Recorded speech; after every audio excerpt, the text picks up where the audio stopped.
I've come down to the beach, and perhaps not surprisingly for December, I've pretty much got the whole place to myself. But come summer, it'll be packed with hundreds of people trying to catch a glimpse of one of the town's most famous and well-loved inhabitants.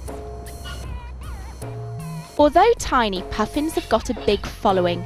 Their brightly coloured beaks and little orange legs make them one of our most distinctive birds.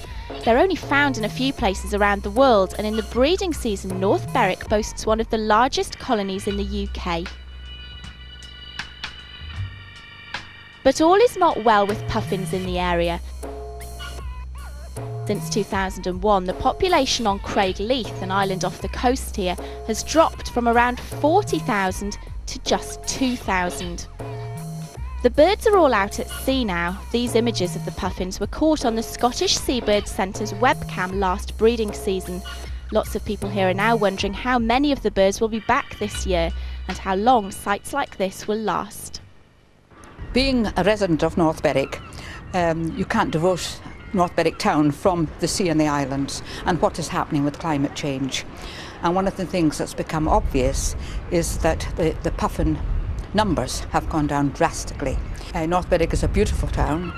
There are other seabirds, but a lot of tourists come down because of puffins and to see puffins, and we would definitely lose out on a big attraction.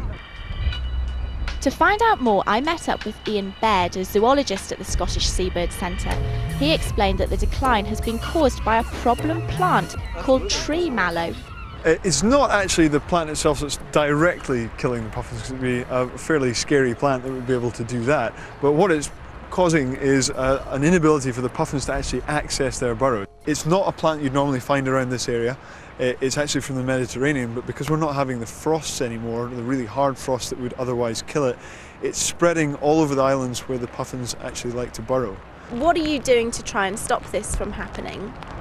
So just now what we're working on is a 5-year management plan involving just chopping off these big brutes down at ground level, and that will kill the plant but leave the roots in place to actually hold the soil together. So that seems to be quite successful at the moment.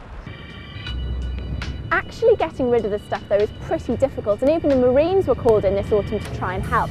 But it does have to go, otherwise the future for puffins around here looks pretty bleak.